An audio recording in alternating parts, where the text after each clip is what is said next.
பஞ்சபூத சகல பிரேத புனித ஆத்மாவுக்கும் உங்களுக்கும் உங்கள் கூட வர ஆன்மாக்களுக்கும் கோடான கோடி பாத நமஸ்காரம். ஆத்ம ஞான ரகுநாத சேதுபதி மன்னரே போற்றி போற்றி. யோக ஞான சித்த ராஜகுரு சார்.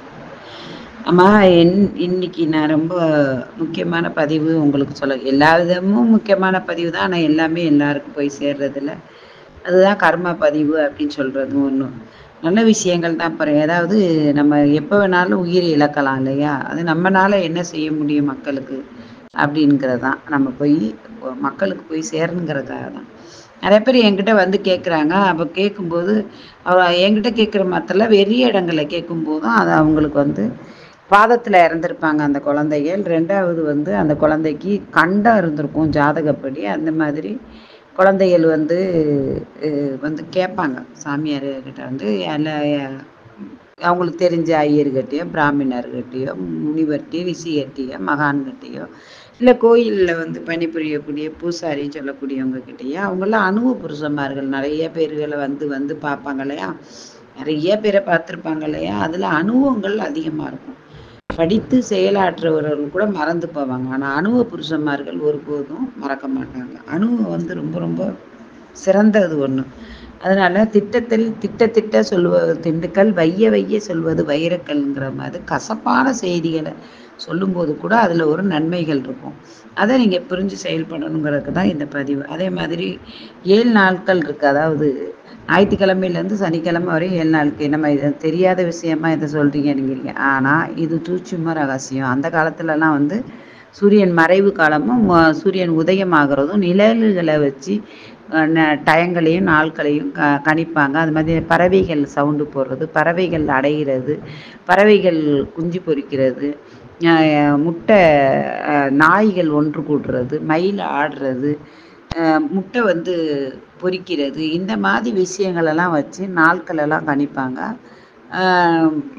அது வந்து பொழுது அடைகிறதுங்க டயங்களையும் குறிப்பாங்க அந்த காலத்தில். இப்போ நமக்கு அந்த டைம் அந்த கஷ்டம் கிடச்சிருக்கா? கிடைக்கல.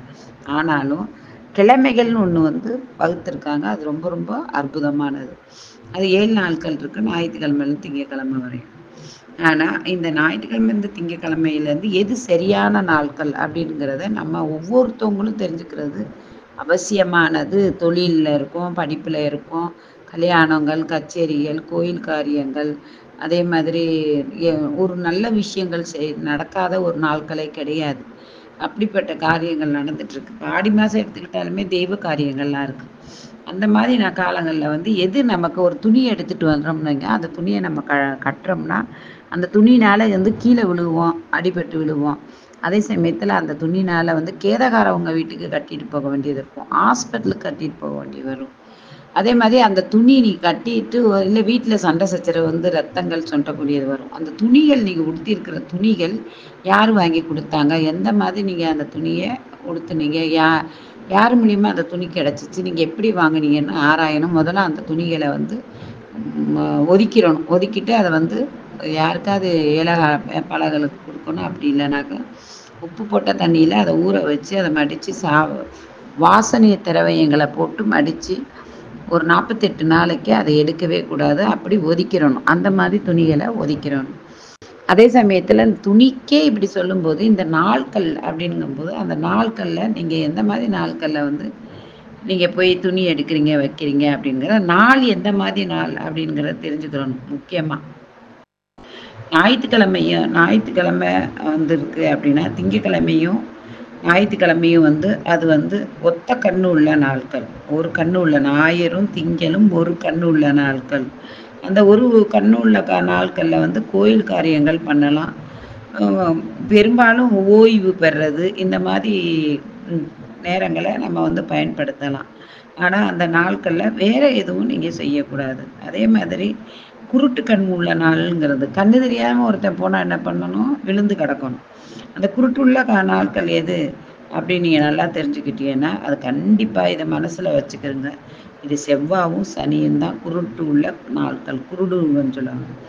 அந்த குருட்டு உள்ள நாட்களில் வந்து நீங்கள் எந்த காரியங்களும் செய்யக்கூடாது. செவ்வாய் விரதங்கள் இருக்கலாம், மேற்கொள்ளலாம்.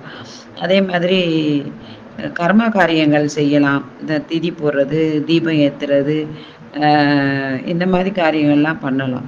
ஆனா, இது நல்லா கவனமா வச்சுக்கிறங்க. இதுதான் குருட்டு உள்ள நாட்கள். அதே மாதிரி ஒத்த கண்ணு உள்ள நாட்கள். சரிம்மா, அப்ப நம்ம என்னதான் செய்றது அப்படின்னு நீங்க கேட்டுக்கிட்டீங்கன்னா, கண்டிப்பா 2 கண்ணு உள்ள நாட்கள். 2 கண்ணுனால ஒரு இடத்த பார்த்து போம்போது நம்ம விழுவோமா? விழமாட்டோம். எதையும் ஆராய்ஞ்சு செயல்படுத்துவோம்.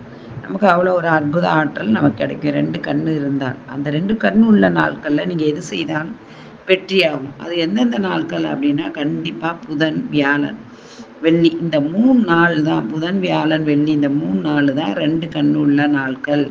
இத நீங்க கண்ண மூடிட்டு நல்ல காரியங்கள், சுப காரியங்கள் எது வேணாலும் நீங்க செய்யலாம். ஒருவர சந்திக்கிறது, வேலைக்கு பார்க்குறது, அலுவலகங்கள் பார்க்குறது, இத வந்து எது வேணாலும் நீங்க வந்து செய்யலாம். இது வந்து ரொம்ப 2 கண்ணு உள்ள நாட்கள்.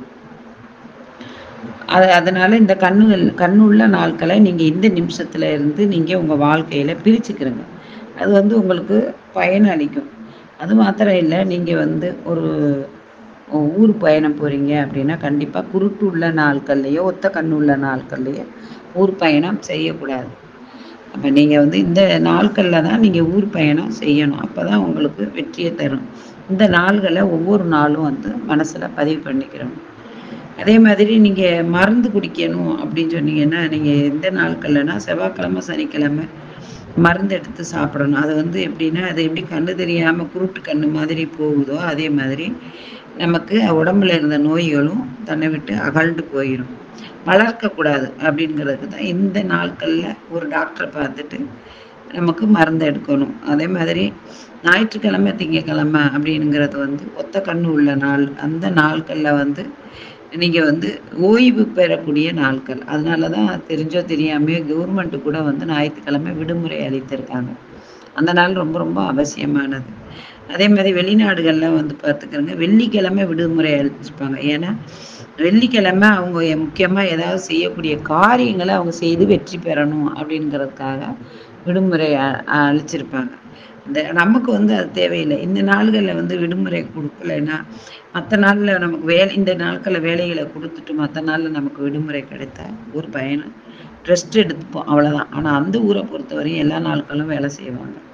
அதே சமயத்துல ஏன் மும்பை சைடு போனாலுமே வெள்ளிக்கிழமை கடைய அடைச்சிருவாங்க. நம்ம சைடு தான் கொஞ்சம் மாற்றம். அதனால இனிமே நல்லா விழிப்புணர்வோட இந்த நாட்களை மனதில் வைத்துக்கொண்டு செயல்படுத்தணும். அருள் மகாதேவ் வாழ்க வளமுடன்.